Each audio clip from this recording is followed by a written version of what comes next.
This is Yay Emacs number 16. I'm Sasha Chua, and today I will be talking with Prot. Once my alarms, various alarms are going off. yes. I'm going to be talking with Prot later, assuming that all of this stuff works. Let me double check my audio's on. So far. Yes. Audio is definitely on. Yeah, I'm joining a little bit early so that I'm not doing so much last minute panicking. And let's see what we've got here. Yep. It's okay. Okay. I am also trying the new OBS 32 interface for things, so that should be fun. All right, thank you to Physics Lab for confirming that the audio works. I am still fairly new to this live streaming thing, but I'm looking forward to seeing if I can do it more regularly because I have a little bit of predictable focus time between now and the end of June. In July, the kid is on summer break, and so will probably want to hang out with me all the time. Or not, kids are like that, right? So in the meantime, I am trying to get the hang of scheduling things, and since Prot happens to have an Emacs coaching service, I figured I would engage him to coach me on live streaming and Emacs and all sorts of stuff, which is really, making sure that I have somebody to talk to and bounce ideas around with and see where we end up. So the last time, which was Yay Emacs, when was this? Yay Emacs 10, I had a coaching session with him to talk about Emacs workflows and streaming. So I've been working on modularizing my configuration. I'll explain all of this again when he comes on, but just to kind of get the hang of this. Yes. So I've modularized my config. I've gotten through like hundreds of function definitions and exported them all into individual files. I have in fact even renamed them from my whatever to Sasha whatever. So it's slightly easier to copy my functions because they won't trample over other people's custom functions called my whatever. My background blurring is very background blurring. It's fine. So that's all good. And then I've got a couple of other modifications that I've made. So I made good progress on this very long to-do list that I had made for myself after his chat. But the kiddo is here. Oh my goodness! I hide. Child. Okay, you're gonna go back to school and stuff? You just wanted to drop by and make a Yes. Also, the teacher let me change my name, but not Sammy. They just wanted to add a Lizzie in parentheses. Oh yeah. Yes. Oh, that's good. Now they can refer to you. Both my name and my nickname. All right, I'm gonna test this mute.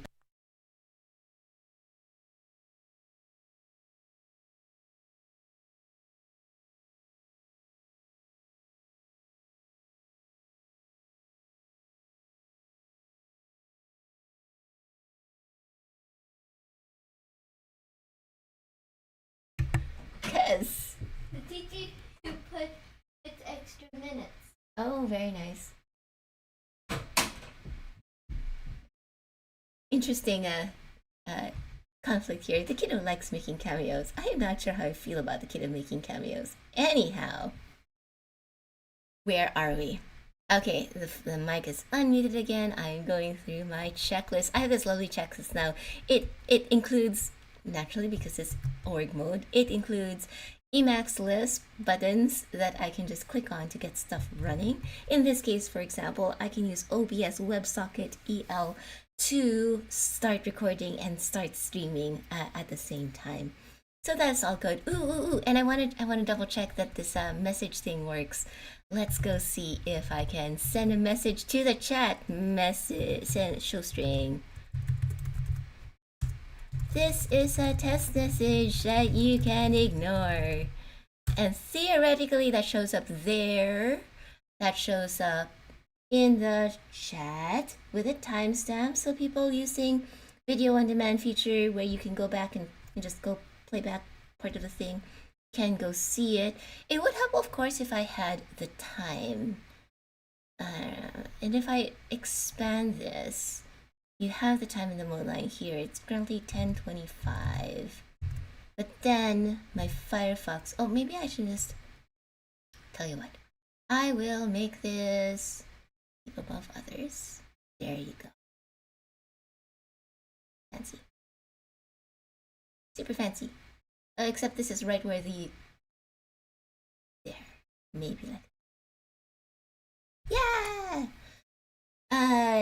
What's the QR code? The QR code just repeats the string. So this will be a little more handy if I have, let me just double check that it does do the string properly. Come on, show me the thing. Yeah. So this is, this is my, in case you're watching this in a mobile device and I show URLs, like for example, let's bring up a Prot's configuration here. Let's go to, let's do Prot. Yeah, here.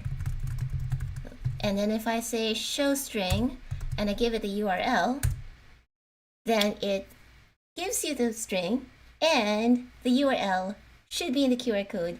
So people who are watching mobile can do that. People who are in the chat can get it from the chat. It's timestamped so that if I grab the timestamps later on, I can use that sort of for chapters. And just generally all these little conveniences. This QR code is provided by the qrencode package. So it's in Emacs. It's actually characters. And I like possibly we could, you know, there's probably a way to just insert the image. But I thought it was cool. And I can't remember who had this technique in one of his videos. Maybe it was John Kitchen. So that seems like the sort of thing he might do. Or it might be someone else. Anyway, just these little conveniences, because copying text, especially in mobile, or trying to type things, will, you know, trying to like pause the video at just the right moment, it's very annoying. So there's the thing. And eventually, I would like to plug it into all the usual Embark stuff. So for example, you'll see this later as I go through this stuff with Prot. My log buttons will show messages. But theoretically, it would be nice to have my Embark here. For example, I'm on Embark on an org URL link. It makes sense that, wait a minute, I do have it. Okay, I think I have it on Z here. Is that a capital Z or a small z? Let's find out. Z? Not a small z. Capital Z. Whoa, look at that! Okay, so I already do have it. Embark is a package that lets you have context-sensitive keyboard shortcuts. And so I have this now mapped so that if I'm on an org link, I can press Control Dot and Z, and it will send it to the chat and display it on the screen with a message. Because who wants to type things manually? You know, this is Emacs. We don't do anything manually. And then theoretically, that also should show up in, look at that! It's showing up over here in my timestamp section using the magic of org capture. It includes the timestamp, and then of course with a little bit of math, I can calculate this as an offset into the streaming video file, because I started the stream probably at the same time. Anyway, just a little bit of math to calculate that. And then I can get chapters out of it, theoretically. Or I could use that to index into the transcript and edit things. Hello, Prot! Hello! We are already live. I have just been Already live, great. Yes, panicking. Not panicking. Experimenting with all the fun stuff. I'm now going to share my screen with you so that you can see also. Select window. Let's go to all of it. Screen one. I think this is screen one. Okay, allow. So theoretically, you should see my screen. Very well. Looks good. We have connectivity issues, it seems. Your audio sounds choppy. It's your audio or my audio. When I did that. Yeah, same here. I cannot hear you well. Can you hear me now? I dropped performance setting. Okay, do that. Well, very well. Because it seems that our... Yes, okay, I did the same. Okay, so hopefully this will work. Let's see. It's an experiment, which is Let's one of see. the It reasons... seems more stable now. Yes, this is one of the reasons why we're having these sessions, so that you can experiment to see what's possible. And I was just telling Stream that like I've been having a lot of fun tinkering with a lot of the ideas that I was on after the last chat 2 weeks ago. So my goal for this is to not panic. Sorry to interrupt you. I really cannot hear you clearly. Okay. I keep getting interruptions. So now I'm going to think. It seems that yeah, I don't know what we could do. Okay. Maybe I can try to leave and rejoin. Maybe let me exit and rejoin Jitsi. Maybe that will fix it. Okay, let's try that. Okay, so let me do that very quickly.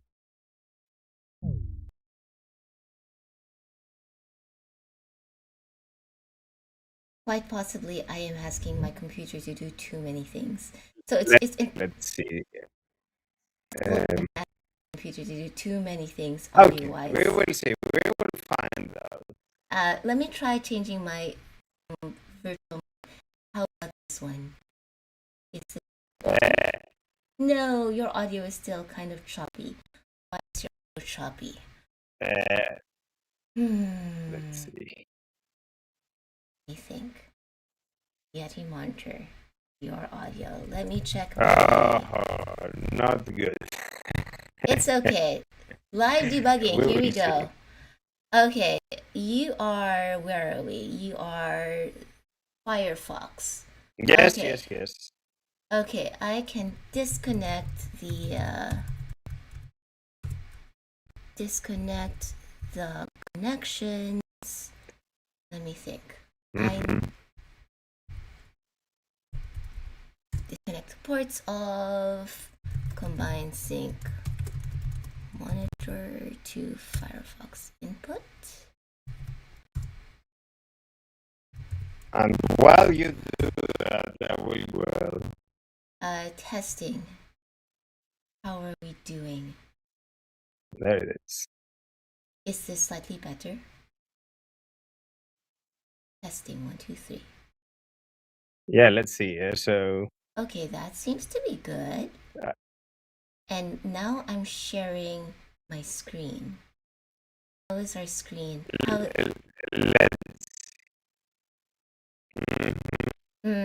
It's not like screen sharing at the same time. Let me see what's going on with my memory. My memory is fine. I have memory. Let us stop the screen sharing. How are we now? Is our audio back? Okay. I can hear you well. I can hear you well in terms of the fact that there is no choppiness now in the audio. However, your voice has been distorted a little bit. It's not a problem. I can hear you clearly, but I just mention it for the sake of your setup. This is interesting, and I'm not entirely sure how I will go about fixing it at this moment. Okay. Yeah, that's it. No problem. It's not really a problem because I hear you well, so that's enough. Yes. I am tempted to suggest the non-free. Let's jump over to Google Meet and see if that's any better. Let's do it. Yeah. Send me the link and let's do that. Yeah. Okay. No problem.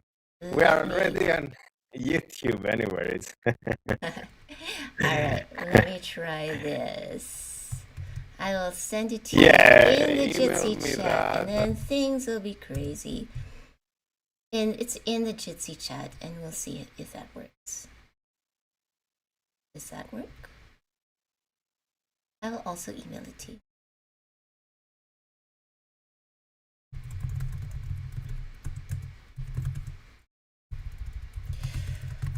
Info protesilaos link. That's not the link. That's the link.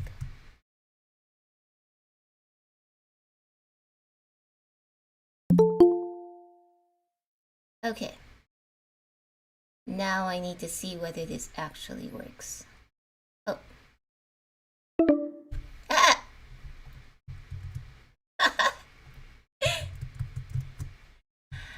Oh, technology.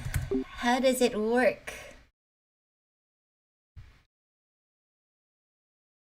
Camera is starting. Camera is not starting. I don't know what it's talking about. Camera is starting. Allow camera. Join now. Okay. Testing. My audio works. Admit one guest. Admit. Okay. Testing. Does this work now? 1, 2. I can hear you clearly. Good. Okay. Now I'm going to try sharing this. Yes, very well. And then let's see what happens. Share. Yeah. The moment of truth. Allow. Let's see. Technology continues to work? Yeah, it does work. Oh, yeah, this is smooth. This works. So let's see.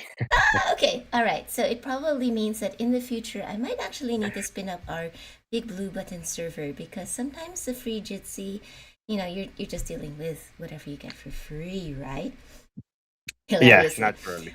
We already have comments. Physics Lab wants to know, Physics Lab says, Prot, I'm jealous of your beard. Which Emacs package can I install to have a glorious beard like you?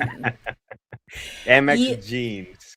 Emacs Genes. Y'all can book your own coaching session with Prot. Although technically, I don't mind sharing mine. Okay, so my objectives is I want to capture and share more, right? Yes. And that's great, because in the experiments that I've been doing with live streaming so far, I have found myself going on tangents based on people's questions, and theoretically I can go back and use those transcripts, which I haven't yet. But that could be more stuff into blog posts that are more searchable. And creating conversations, opportunities for conversation, which I think you've also been experiencing with your experiments with live streams lately. Because it is nice to have that back and forth when you're demonstrating something and you can immediately show something that was unclear. Quick overview of my timeline. Again, until June, I've got a fairly predictable schedule, except for the times when the kid turns out to have a substitute teacher and is too grumpy to go to school. So just some flexibility still with the schedule, but I am starting to experiment with scheduling chats, so that's nice. And this is our first experiment with it. I'm like, okay, let's try a live stream at this date, at this time, with somebody who is going to show up also. And then in July and August, since my schedule will be less predictable, then we'll do more spontaneous things like we also have been doing. And then September onwards is probably going to be Emacs So with that in mind, I want to quickly share the updates from the last one. And probably, you will think about stuff and say, oh yeah, have you thought about doing this? Or, oh, that's good, try this one next. Or, in my experience, and so and so. And of course, I'd love to hear what you've been learning about also. Yeah. Very good. And I will tell you my experience as well, because based on our last exchange, I also tried Keycast at the top, for example. Yeah. It gets out of the way of the closed captions. It does, yeah. So it has some advantages, and it's always visible, and the key and the command is always visible. But I have to get used to it because it was distracting me. Yeah, I hear you. It's kind of a trade-off, right?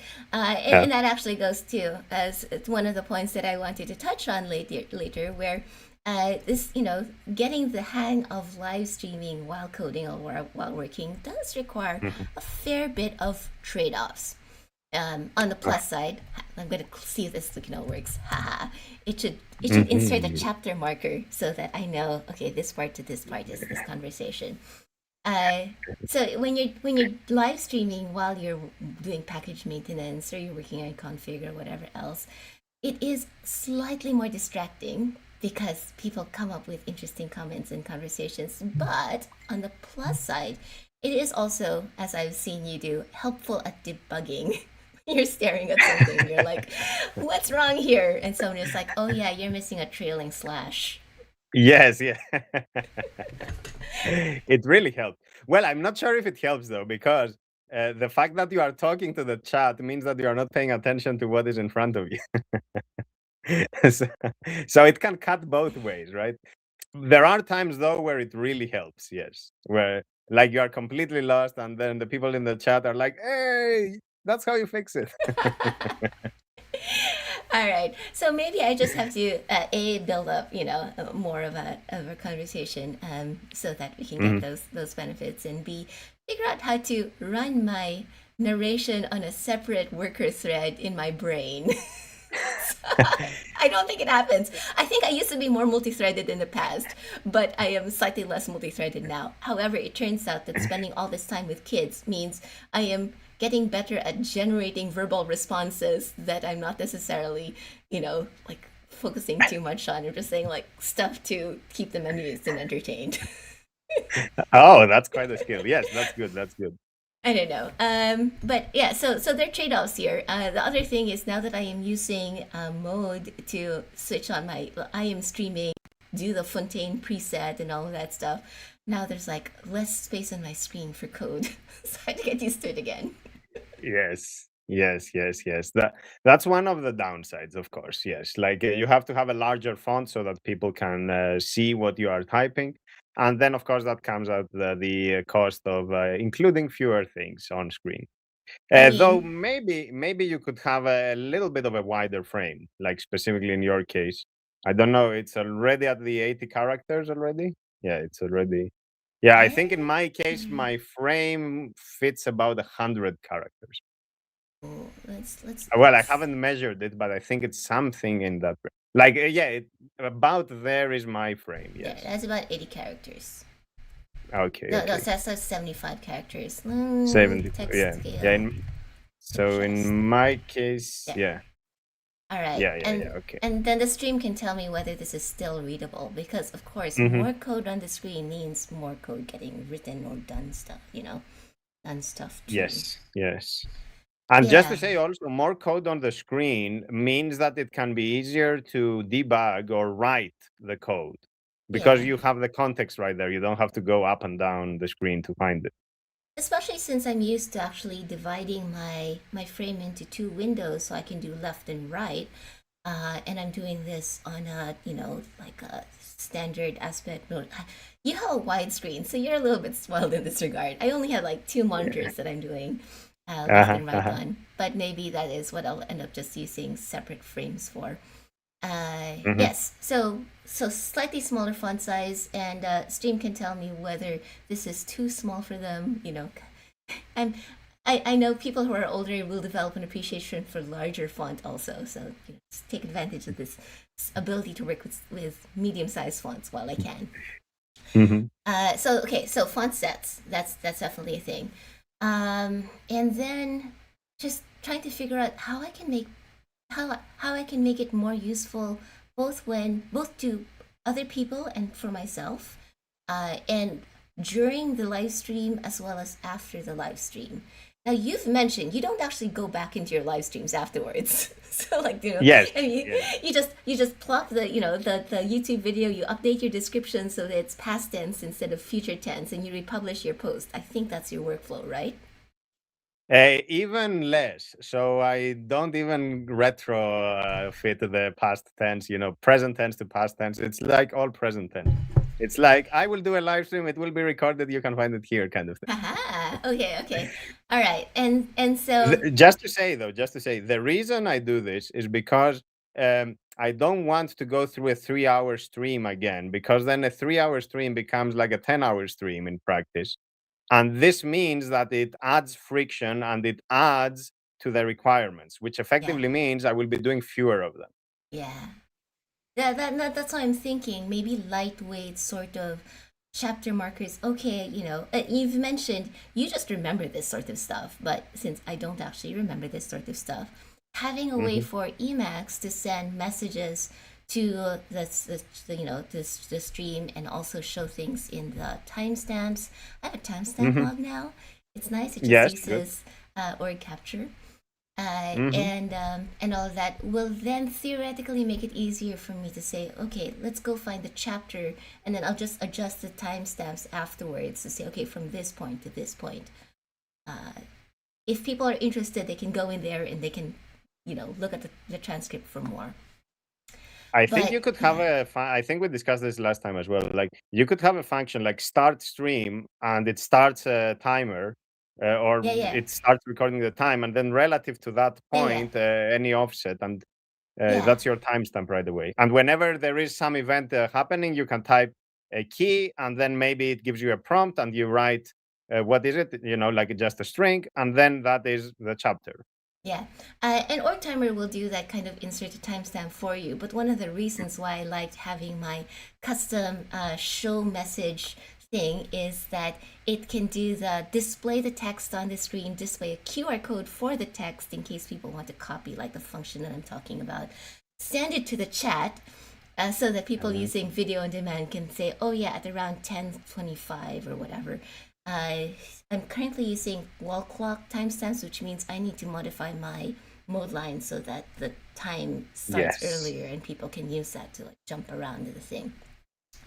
And then, so it's like in half a dozen places, which is what org timer does not get me if I'm just inserting a timestamp here.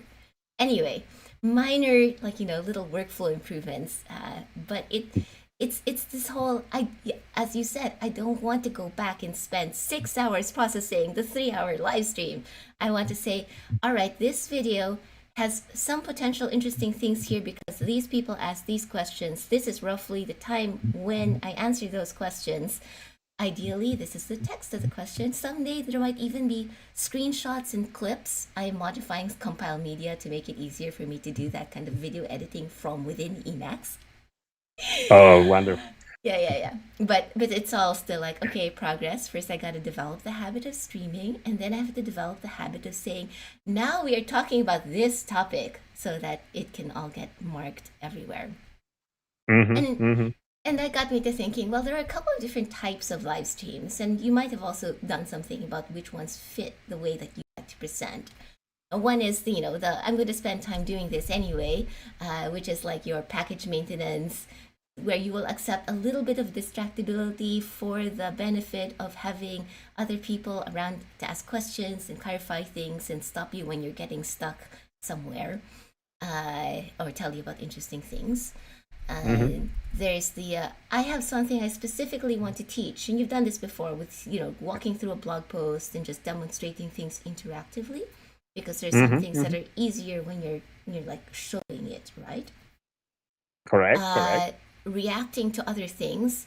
And this one I've started to have fun with because I've been going through your Emacs configuration, which is several hundred pages when converted to a PDF.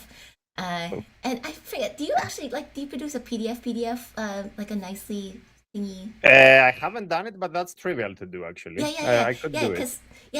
So I've also been reading Techosaur's PDF, and his PDF is gorgeous. Like it starts off with like a cover page and everything. So I'm like, but it's Doom Emacs, so I have to translate a lot of things to my specific setup. But now I have literate config envy.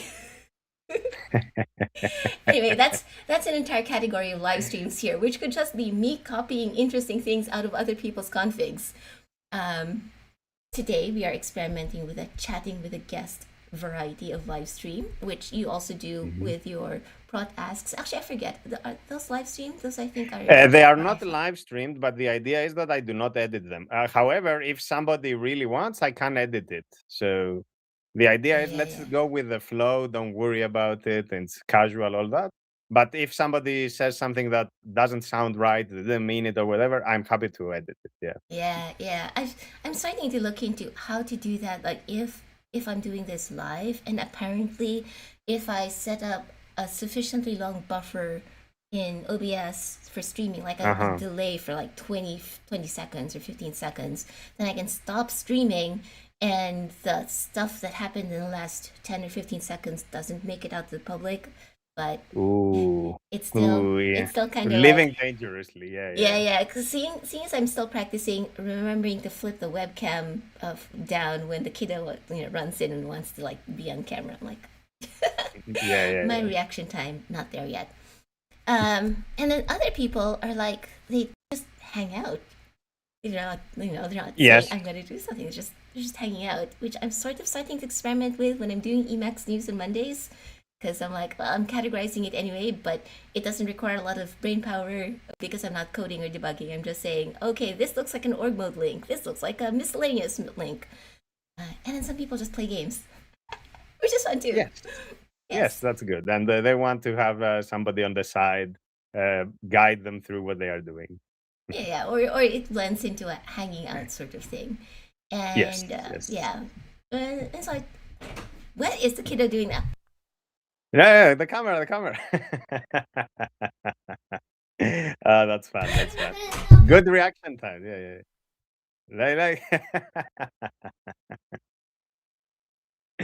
yeah. And I'm trying to do my homework. Yes, thank you for your homework. I will scan this and put it online later. You see, yeah. Yes, life. Okay. Putting your reaction time to the test. Yeah. Yes. So needing to, in terms of getting more out of live streams, that's what I've been thinking about lately. I think I would like to do more of these. Hey folks, keep me company while I'm coding this or whatever. Since you've been having a lot of good experience with that, I would also like to eventually move into more of these. I have something I specifically want to demonstrate, which probably necessitates actually organizing my thoughts. And you've done a bunch of these after writing a post, it seems, like more like recording a video and walking through it. Do you also sometimes do them before writing a post? I haven't done that, but actually, when I write posts, I write them in one go. So maybe I should do a live stream where I actually write a blog post, just to show that I can do it. The thing is, of course, what do you want to communicate? Because if it's teaching, like if you are writing it and trying to teach it at the same time, Yeah. there is a chance that you might leave something out, some of that detail, some of that nuance. For example, if you want to explain how a form in Emacs Lisp works, as let's say if or cond, you may not come up with a very good example live, and it may not have didactic value. So even though you know how it works, the communication value is not there. So that it helps for you to write it in advance, even if it's in one go. Again, you can write it, you can read it, and then you can come up with a good example and then stream that. So it really depends on what you want to do. The other day I did a live stream, where I was writing a package from scratch, a small package. So there, part of it was to teach, but also to demonstrate. And there, I don't really care if the didactic value is very high, because even if there are mistakes, it's part of the process. It's not like, well, you will come here and from zero to hero kind of thing, you will learn everything. It's not like that. It's like you come here, you might learn something, but the bar is relatively low. I think especially since my mind likes to jump around a lot. You seem a lot more organized when you're thinking through things, especially if you're saying you write your blog post straight in one go. I'm like, okay, do this part over here, do that part there. I will definitely lose things, like you mentioned, and I will definitely go back and say, no, I need to do this before I can say that. So yeah, I think I can save that for summer when I might be focusing more on things I cannot schedule. How about leaving breadcrumbs for yourself? Like, I was writing this, like write a comment. Basically, I was writing this, I need to remember that, and then you jump off on the tangent. Bread. I need to use a universal prefix to get the time, don't I? Yes. Yeah, you're good. Yourself breadcrumbs. Yeah. So, and then you can retrace your thoughts, basically. Like, okay, I was here, I was meaning to do that. Especially when you are streaming, chances are that there will be several comments that are very interesting and you want to get to. And you might be talking to them for 10 minutes or more. And then, of course, if you don't have that, or you want to jump off on a tangent, you will eventually forget what you were doing. Do you have anything like this already that you're currently doing? No, but this is the sort of thing that should be a fun exercise to actually demonstrate as well for yourself. Like, yeah, I mean, I use like ZZZ. If I just put it in text, and I have some things in, for example, in my message hooks, so I can't send email that contains this. But yeah, and of course, org has its whole like clocking and interrupting tasks that I can use. I just have to have the presence of mind to actually say, oh yeah, now I'm going to go on this tangent, and I want to go back to this later on. So leaving myself breadcrumbs is definitely something I need to formalize into workflows that I actually use. Yeah, that's the thing. And you can also benefit. I don't know, of course, that's depending on if you are a visual person or not. But you could also rely on color, or, for example, include an emoji as well, or modify font lock keywords to have like something that stands out. Basically, make it clear that, well, this is an interjection. I will just go, and then I will be back. Yeah, good idea. Okay, so that will definitely help with the things where I'm, where maybe I want to demonstrate something and I want to do the thinking out loud so that it's recorded. And just in case other people have any questions, they can come by and ask them. And then I can sort of massage it into a proper blog post, but still leave the link to the video in case in case people want to hear the stream of consciousness figuring out of all of this stuff. That sounds like maybe like a more polished video or blog post with screenshots and clips coming out of this live stream ramble kind of tangled. Okay, we're gonna jump over here. Gotta mark myself, leave myself a breadcrumb because I'm going to go in this detour to answer someone's question. So that sounds like yeah. And there is value to both. Like there is value to both, because the live stream, this is a stream of consciousness. You can think of it like a bubbling effect. Like there is fermentation going on, a lot of things happening. And then when you publish the polished, the finished article, that's the distillation effect. So fermentation, distillation. So both are useful. Both is good to see and have a sense of what they are up to, what they are doing. Yeah. And Charlie in the comments says he likes Emacs's excursions terminology. So if you can think of it as a save excursion, I'm going to go do something and then come back. I'm not very good at popping the stat, but I will work on it. Yes. A couple of other things that I wanted to pick your brain about. So you mentioned that in terms of announcing live streams, here, look, ta-da, I'm remembering to mark a topic change. So you mentioned, okay, you have a post for the scheduled or spontaneous live streams. Then you don't even update it with the description. You write the description beforehand and you leave it alone. Probably when people get it in their RSS reader, I guess a YouTube embed always just points to, it's either the currently playing live stream or the archived recording of it, and that's that. On this the link is the same. The link is the same. Yes. Yeah, on this live page. So now I have YE16.com and sacha-stream-show-message/live pointing to this page, and there's a YouTube way to embed just like upcoming live stream, but then it's like fiddly when it comes to, you've got, if you have more than one public scheduled live stream or whatever. Do you use any of this stuff at all, where you're like saying a page that's always has your upcoming or current stuff? No, I have a generic embed, which I copied many years ago, and I have it in my static site generator. And then the only field that changes is the ID of the video. So this works for live streams as well as pre-recorded videos. Okay, so you always give it like the video IDs, basically. The video ID, yes. Yeah. I can share with you the exact snippet. Yeah. That would be, and you can send. Well, it's public anyway. Like my website. I can steal it off your website. It's fine. Yeah. And then I have just added timestamp translation as well, so I can say, okay, Oh, let me show it to you. So this is my Yes, webpage, please. right? So here, this is your standard org timestamp, yeah? Mm-hmm, And mm-hmm. if I open up sacha-stream.com/live, this is also the same as Emacs. Okay. And I find the browser window. Okay.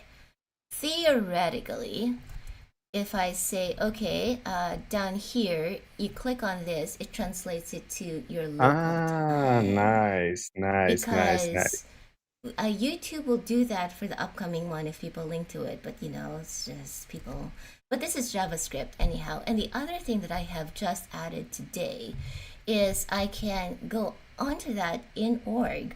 If I press my control.embark thing, I can use my Sacha org timestamp in time zones, which is Shift W, and it translates it into gazillion time zones. Oh, well so done. So then I can Mastodon to it, which I did. See, just like to say so. that copy to the kill ring. Okay, yes. Okay, good. Yes.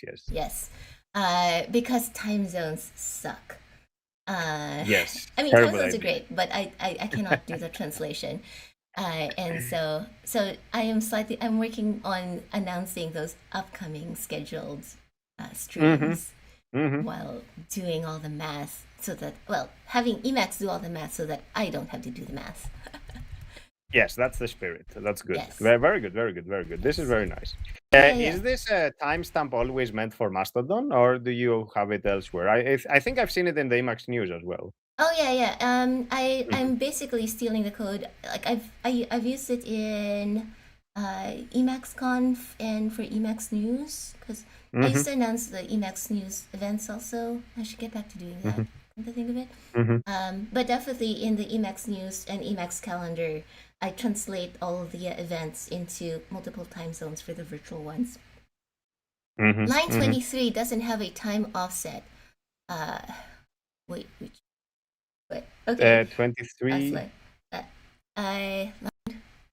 One of them doesn't have an offset. BTC, CSU. Okay, someone's commenting. Ozzloy will tell me about it a little bit later. Ozzloy also has a question. Am I creating the QR code with Emacs Lisp? Is it actually text in Emacs? I'm going to go on a quick detour to show the QR code. Yes, do it. By the way, I will like the stream. I didn't have the chance to do that. So.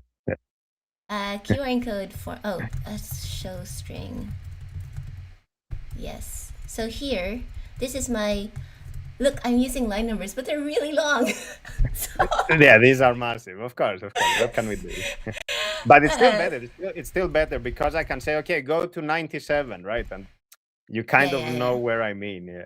Yeah. So this is qrencode format and all of that stuff. It is in Emacs. I think this one actually inserts text. There's probably a way to get it to get images as well. But yeah, so QR codes, because why not?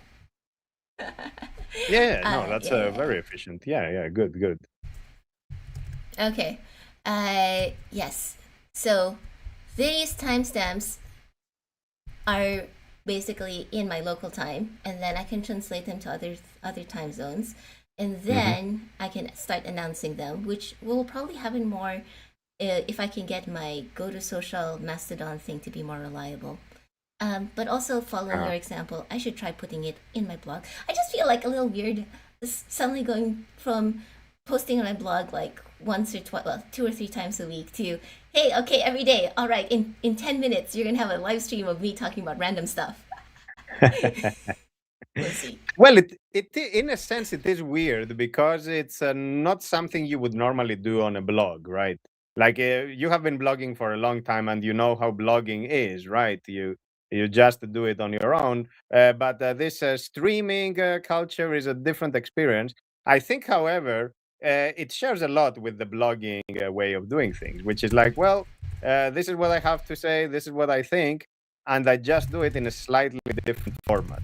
And of course, because you are doing the stream, ultimately you control how you participate, to the degree that you participate, what you want to comment on. So ultimately, even though it's a live stream, you can control it in a way that is not that much of a live stream.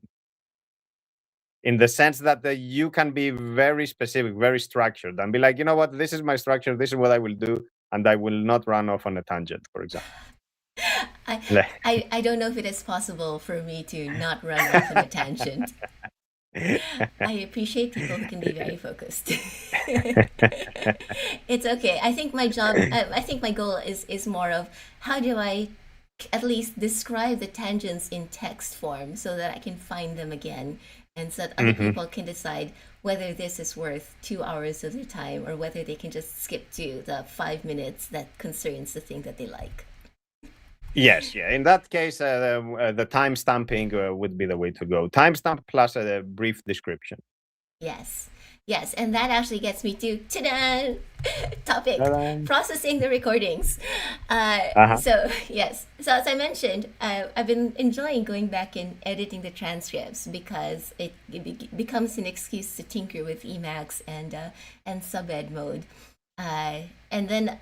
Because I have this thing for adding a note above the start of a chapter, I can then easily use that to extract the chapter markers for YouTube and all of that stuff. As I mentioned, I'm working on some workflows for tracking chapters on the fly. It's actually really nice having this little button. I used to think, okay, I can just press a keyboard shortcut, but apparently I forget all of my keyboard shortcuts when I'm trying to talk at the same time. So if there's a button, I'm like, it's incentivized to click on it to see whether my code still works. Plus it functions as a reminder. Yes. Yeah, it's like, yeah. So it's very helpful that way. And then, as I mentioned, I still need to work on a good workflow for extracting the screenshots and clips so that I can then turn it into blog posts later on and so forth. Right now, I have a pretty manual process for, okay, after the video is posted, I'm going to download it. I'll have some shell scripts now. And the next step, of course, after this one is going to write an Emacs function that, actually, no, I just finished this part. I have an Emacs function that calls the shell scripts to download the thing using YTDLP and then start the transcription process. But I still manually do the upload to Internet Archive, which I know has a CLI tool, so that's next in my list. And fixing the, subtitles and all that stuff.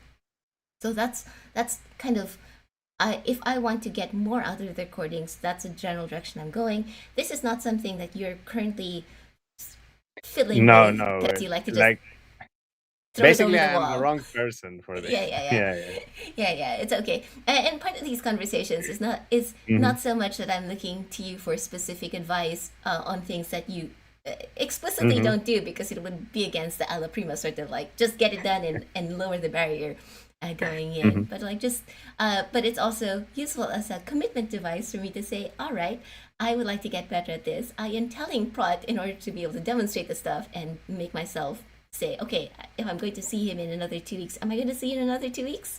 We could do that. Yes. And I will ask. I keep receipts. Yes. Exactly, right? So this is also valuable for that, not just hoping that in your config, which I have now read, that you would have a snippet exactly for this purpose, but more like, okay, I'm telling somebody I'm going to do it, which means I got to go do it. Yes, and of course, just verbalizing it means that you can also understand it a little bit better, and you start thinking about it. Yeah. And then it's a matter of writing the code. I'm curious though, why do you have the shell scripts and not bring all of that into Emacs? What's the advantage of having Emacs call the shell scripts, or was it just more convenient? It's just out of convenience. Emacs does call the shell scripts. The shell scripts are there just in case I happen to be SSHing in from my phone, because I'm downstairs or whatever, and then I can just run it from the shell also, because I use it not just for my. So I have some shell scripts for downloading the video as an MP3 or as an MP4 or as the subtitles. And so these are generally useful things that I might not necessarily remember to be in Emacs for. So that's definitely, I need to define this whole process that eventually ends up in a blog post that has all my lovely stuff. Where your this chat that I have with you is kind of like my high water mark of this is really fun. I would like to do more things like this, where it ends up with transcripts. resources. It's kind of like the show notes, Oh, chapter nice. marker indexes. These are automatically extracted from the transcript. Rough notes that we were working on during there. The sessions, I've got the transcript has speaker diarization, so I'm so happy about that.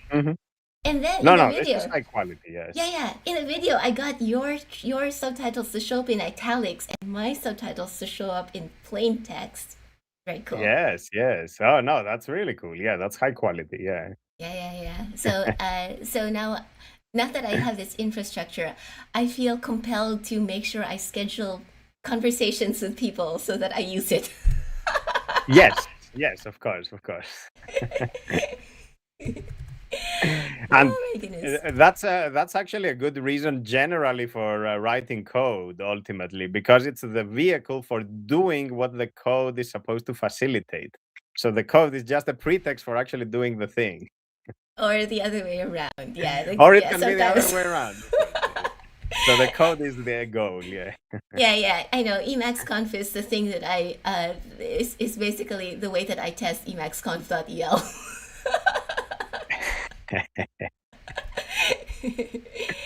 It's fun. Yeah, so that's my thing for processing the recordings. Changing topic. The button. We must press the button. Non-packaged code. So now, now that I've modularized my Emacs configuration, I've split all the defuns into different files. I have renamed everything from my to Sasha so that I don't step on other people's function definitions. Now I'm starting to copy things from other people's code to see whether this is actually a viable approach. So this is the way I'm currently stealing something from your Prot comment. Is Good. this sort of it seems to work when I go into something. If I go into something, I can press Control X meta semicolon, and it does the thing that you define. So this is sort of what you had in mind, right? Okay. This is basically what I was thinking earlier with the comment. Yeah. Yeah. And then theoretically, this sort of structure will also work for other people who have checked out my very large config, and they can auto-load specific commands out of it. And then they can bind key bindings without necessarily importing all of my other set queues and add hooks, because that's in a separate file now. The only thing in my Lisp is defuns. So and if you also, just to add, if you also have configurations for your packages, right? You can also have defcustoms for there, maybe with the default value that works for you, or with the default value that is generally useful. And then you can also separate that out, so users don't have to pull anything from your configuration, but just pull the package. So right now I have my configurations as def vars because I'm lazy. Do you happen to have a function or whatever that you like to use to just convert a def var into a def custom? I haven't done it because it's actually tricky with the type. Yes. So the def custom has the type keyword. And of course, for the most trivial cases, this is easy. Like, okay, it's Boolean or it's a string or whatever.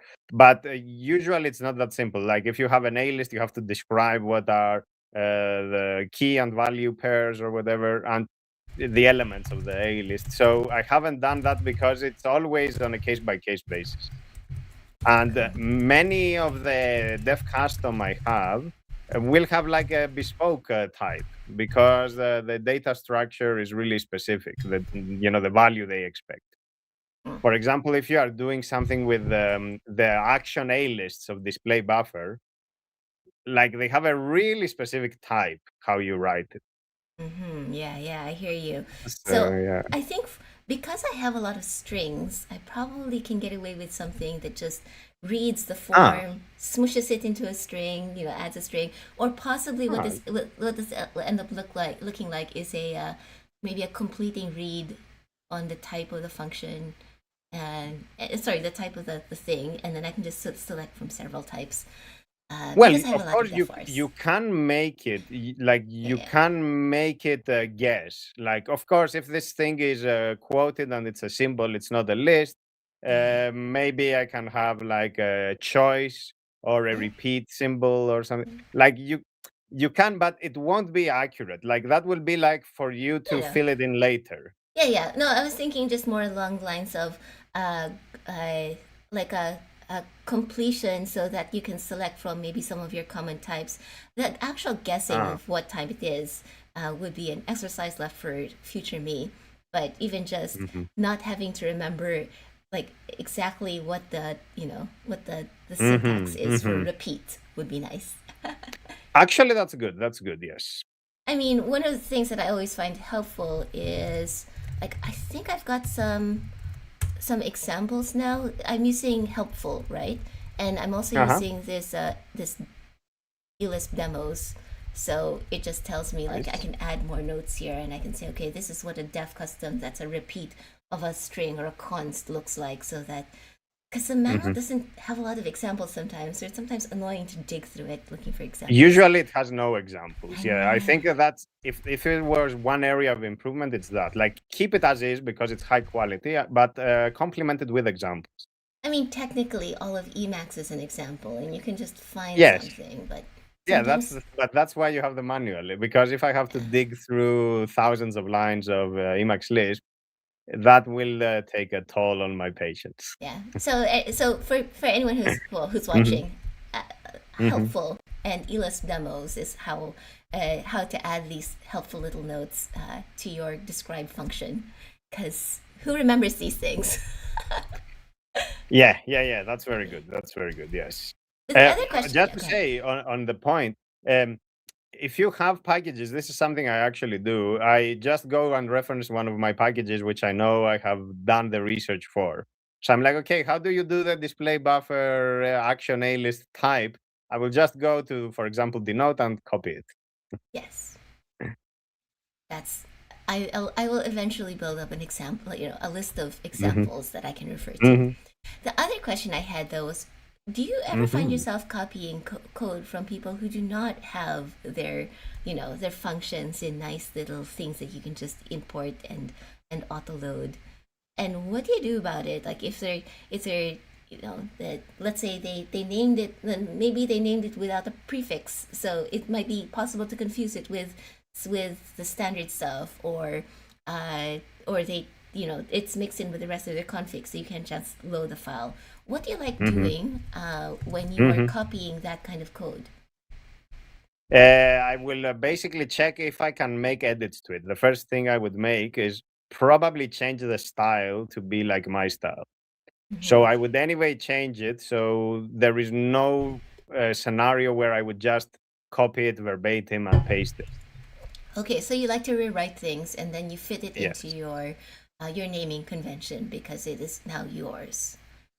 But also like the style. For example, this function you have over there, like Sasha here, like the one we are seeing now on screen.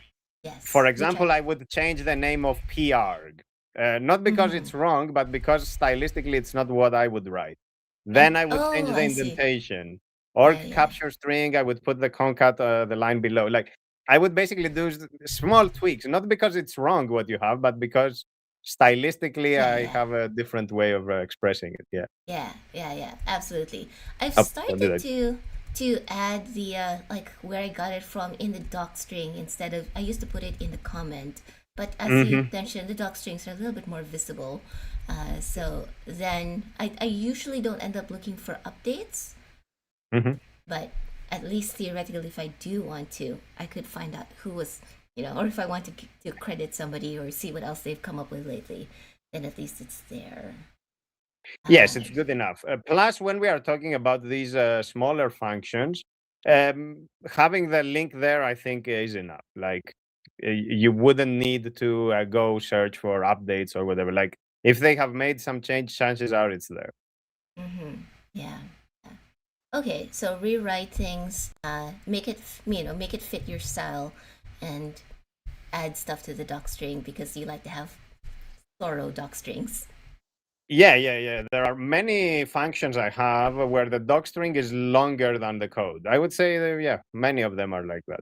It's a good practice. But also just to say, it's because of how I will write the code, where there are many small functions building up to a big one.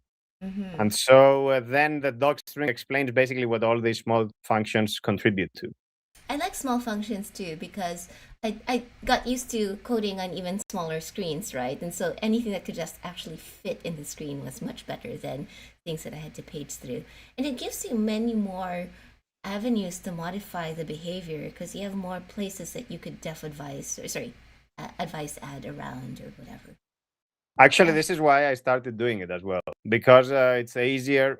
I had this reason myself. Like I had I think it was an org function, which is like 200 lines. And I wanted to really change one thing, and I had to copy the whole function. And I'm like, well, if this was a helper function, I would be done by just overriding the helper, and I would be good. Yeah.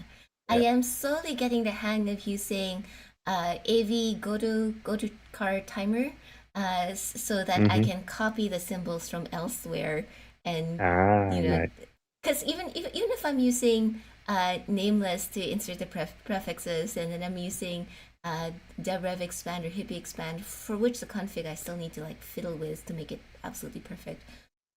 It's still a lot of typing sometimes since we like to use long function names. And which timer variant do you use? Because it has like with 2 characters, it has the 0 one, which is type as much as you can within a certain time window. That's a good question. Hang on a second. Where is this? Char timer. I think this is based on. I think this is the 0. Yeah, I'm not sure. I remember it's called 0. So like I can type LI and then go to like LJ to jump to that one, and now I have it so that I can meta J LI and then I can press yank, like Y LJ to like insert from there, which is nice. When I was stealing stuff from your config, I could let me show you index.org. Where is this? Here, so this is your config, right? This is hang on a second. Link preview. Yeah. There you go.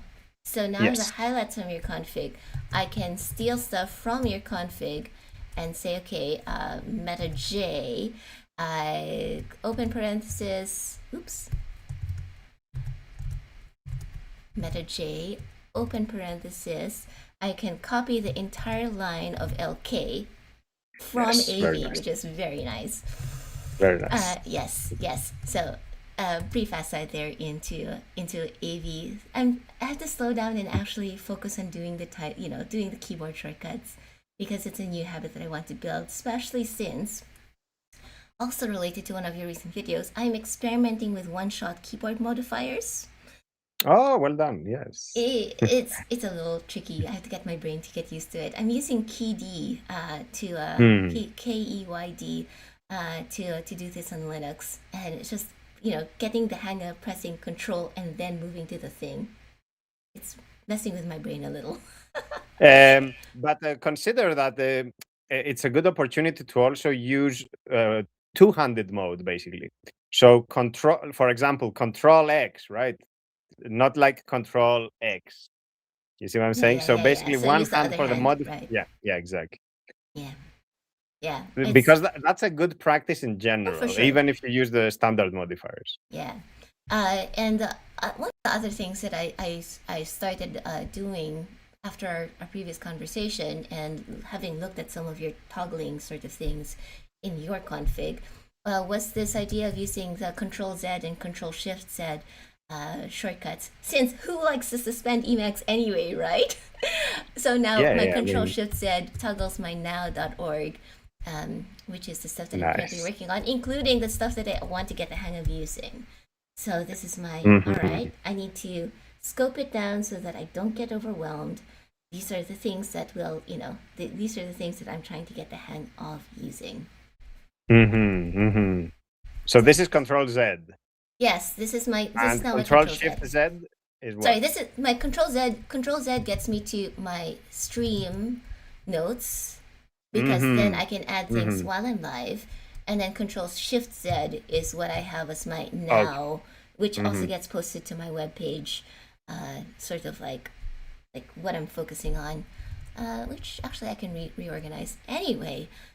So I'm liking this toggling because I can press, like for example, if I'm in the middle of my scratch buffer, I can press Ctrl-Shift-Z, pop it up, and then pop it back down.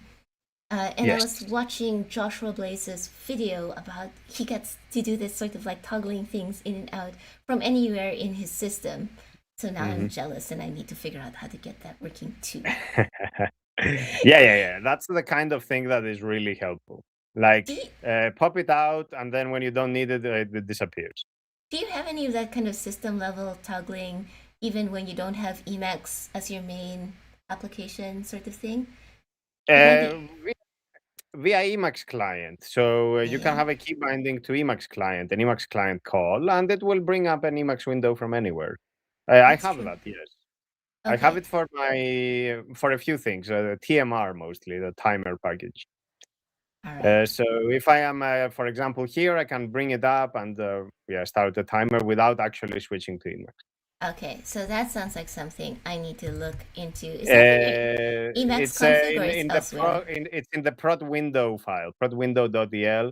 I have a macro there, and it's a macro that defines a command to run in a new frame, and once you do something, such as complete or cancel, to close that frame, basically. Okay, because and it's using a condition case. It's using a condition case. It's like, I think it's the simplest you can do. Yeah, and then that's a global key binding on your window manager that runs that, and then brings that, so that you can pop it up and put it back out. Yeah. It's just emacsclient-e and then the command. Oh, that's interesting. Rickard says using space as control has revolutionized their Emacsing. I'm not sure I'm ready to take that step yet, although I can probably figure out how to use KD to use it as a modifier. We'll see. It's a nice big key, You're just like tempted to do all sorts of things with it. Of course, you have at the keyboard level, you can have different behavior for tap and hold. So when you tap the space, it's an ordinary space. When you hold it, it's control. Maybe that's what they are. Yeah, I think that's what's happening there. Yeah. Look into using KD for tap and hold. Yeah, and this is the principle behind the home row mods, the standard home row mods. It's like when you tap, for example, H, it just does H. When you hold it, it's some modifier key. I have 3 minutes before the kiddo, runs out and goes, "Mom, it's lunchtime." So, do you have any okay, my next steps? I've got stuff that I need to work on in terms of improving the processing of things and automating things. I found this session very helpful for saying, okay, in the weeks leading up to 2 weeks leading up to it, it's like, okay, I got to write this code because I want to be able to say I did it, which is good. Yes. And as a result, I have all sorts of fancy things now in my in my Emacs for streaming and also for my config. In 2 weeks, I would love to have this kind of conversation with you again, if that's all right with you. Yeah. Do you have any tips before the kiddo comes out? Yeah. So for the functions you want to write, you want to make the functions be small so you can test them all, and make them part of your habit. Like start using them even before the streams. So try to use them every day so that you basically have almost a knee-jerk reaction where it's like, oh, I'm doing this, tuck, and you call the function basically right away. And I don't know if you use the F keys, the function keys for your shortcuts. Maybe those would be good. Yeah. I have some of them, but again, it's hard for me to remember sometimes which one I have matched there. So it's trying to build it into muscle memory. Probably what I just need is some kind of drill thing. How about a minor mode that sets the header line format? You have seen in many buffers where it says type Control-C to finish, right? Yeah. So set the header line format to be like, type, I don't know, Control-Z to bring up the pop-up, whatever, right? Quick help sort of is that idea in yes, sort of And it's quick help would help you do that as well. Yeah. But, you know, it's the screen space things. But if I can find something that I can smoosh together with keycast so that it reminds me of like my key tip in this context, maybe that might be with a thing keycast. I can try. Interesting. Yeah, well, That's why I was want thinking both of things header to line be. format. Yeah. Okay. So that's why I was thinking of header line format. So it would be something that will appear on there. And of course, the header line works exactly like the mode line, meaning that it can update content. It's not static. Oh, so interesting. like your mode line will update information. Yeah. Okay. All right. So let me think about which tips might be, you know, like my keyboard shortcut of the day focus could be interesting. But it also brings the point, like here, of course, like the keys you have, maybe it's also a good opportunity to organize them differently. Like the header here should prompt you for one prefix key, for example. Like, you know, Control T, let's say. And that's for transcribing or whatever. Right. And it will just have that one there. And then with the help of which key, for example, you see what you have behind that prefix. I have a hard time figuring out key bindings, which is one of the reasons why I like looking at configs like yours and other people, because they're like, yeah, I can totally use that as a starting point for key bindings. But then what else do I assign to it? So, for example, I've got this. I apparently don't have this. I have this sacha-stream-transient. Control C. That's where I put it now. Okay, which now has like things like OBS and all that stuff. What's the mnemonic for V? Oh, V would have been video, sort of thing. Okay. I see. But I have to like fiddle with it, and the kiddo is going to come out any moment now. So thanks, just in case she comes out and you're welcome. Refuses to. Well, it's lunchtime. Thank you for this. I will schedule something else in 2 weeks. I'm going to try to practice more scheduled live streams and keep fiddling with this workflow. This has all been very helpful. And thank you to the people who also have dropped by and said hello. You can check the chat later. It's fine. Yes. Thanks to everybody. Yeah. All right. Okay. I'm going to say bye here, just in case. Take care. Take care, right. Sasha. Take care, everybody. Bye-bye. Thank you.